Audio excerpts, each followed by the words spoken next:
The election of 1800 set two precedents in American history. It was the first election in which the press played a big role. And for the first time in presidential politics, power was peacefully shifting from one political party to another. In this highly contentious election, the founding party of the nation, the Federalists, had been defeated, and the popular leader of a new political party was moving into the White House. Number 3, Thomas Jefferson, Democratic Republican, 1801 to 1809, 58 years old, from Virginia. Thomas Jefferson was the first president inaugurated in Washington. On the day of his inauguration, Thomas Jefferson walked to the unfinished Capitol to deliver his inaugural address. In one of the most important statements ever made by a president in any inaugural address, he tells the assembled group, "We are all Federalists. We are all Republicans." But Jefferson did not intend to follow the Federalist model for the presidency. Jefferson believes that his election was virtually a second revolution. He thought the government was going down a very bad path under the Federalists. He thought he'd saved it.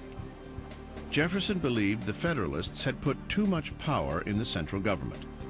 He vowed to reverse that.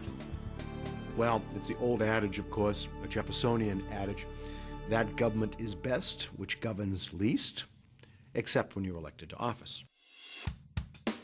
He was a remarkably casual man who sometimes greeted guests in his slippers. He was also eccentric and secretive. Such was the self-styled character of Thomas Jefferson. Jefferson viewed himself and presented himself as a man of the people. Somewhat ironic, again, because here is Mr. Jefferson, who lives in perhaps the most elegant home in all of America, Monticello. He's hardly a man of the people. But on the other hand, he has this ability to connect and to make this pretense, to make this image of this Democrat with a small d. To help spin this image, Jefferson adopted a casual tone for protocol and official behavior at the president's mansion. It was said that if you went to the White House, quite often Mr. Jefferson himself would open the door. Jefferson also ended the formal state dinners established by Washington and continued by Adams. Instead, he hosted informal supper parties, where guests could sit anywhere they pleased. Even at the same time that Jefferson is symbolically downgrading the office, he is using it very effectively, and he calls the tune. President Jefferson was a quiet but effective manager who preferred working in the privacy of his office than in the public eye. He does not give his annual messages to Congress as speeches in person. He doesn't do that. He sends them written messages instead. He did not like to give public addresses. He was not a good public speaker. He had a very, very soft voice, apparently. But he was definitely a brilliant and cunning politician. He is brilliant at using power in a way that people don't know that he's using it. This was especially true with the press. Jefferson handled the press very, very well. He understood the importance of the press. The press, however, didn't always give him a free pass. In 1802, a tabloid writer of the day reported Jefferson's alleged affair with Sally Hemings, one of his slaves. He's mentioned by name by James Callender, and that's the first time Sally Hemings' name appears in the newspaper. Freud would have a field day with this. Sally Hemings is the half-sister of Martha Wales Jefferson, who was Jefferson's wife. She is the daughter of Martha's father and a slave woman. Jefferson skillfully managed the scandal by doing nothing. Thomas Jefferson never responded to any allegations, any accusations of his relationship with Sally Hemings or with anyone else. Jefferson simply ignored it. Early spend control from a master politician. I mean, if more people could follow that prescription, people wouldn't get into the trouble that, they get into by talking too much. Jefferson never talked about anything that he didn't want to talk about. The defining moment of Jefferson's presidency was his expansion of executive power to make the Louisiana Purchase, the mega deal of the 19th century. It more than doubled the size of the United States for a mere $15 million. This is just a bargain. But he doesn't know whether it's constitutional for him to do this. In fact, he rather thinks it isn't. Had he been true to his principles, he never would have done it. Not only did he do it, but he used Alexander Hamilton's system of finance to fund it, a system he had publicly opposed for 15 years. In effect, Jefferson did a complete political 180. Because of this, the Federalists attacked him. They hammer him with this. The argument is, you are the one who's been worried about the federal government doing too much and taking on too much power. Well, here you've grabbed a third of the continent and you're proposing to rule it by military governors. Doesn't that look like big government to you?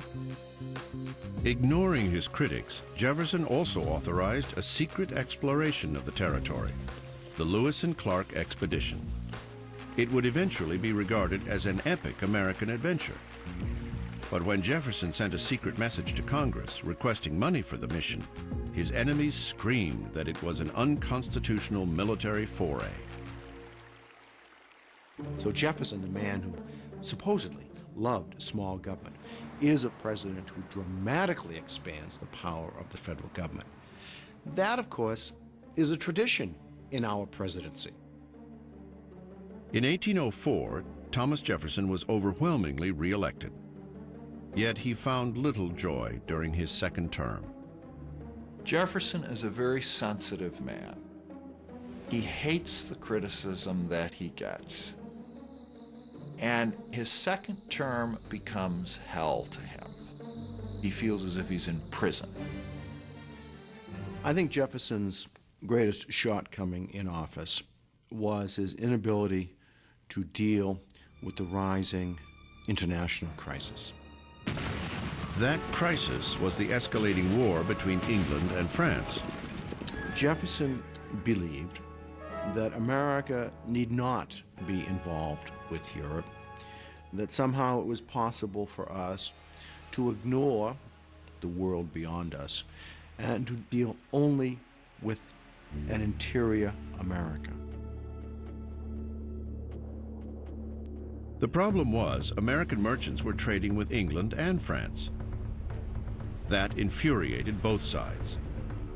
Acting impulsively, Jefferson issued the Embargo Act of 1807, stopping all trade with all foreign nations.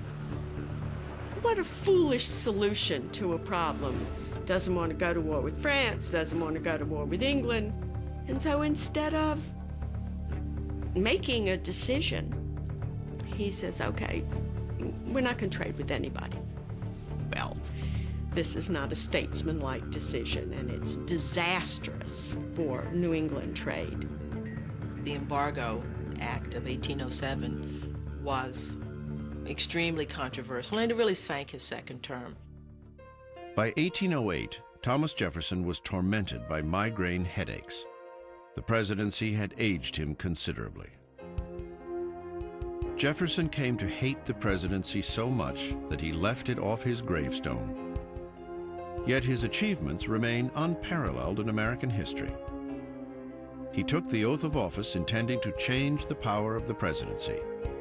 And indeed, he did. Thomas Jefferson kept 2 bear cubs at the White House. They were given to him by Lewis and Clark and housed in cages on the South Lawn.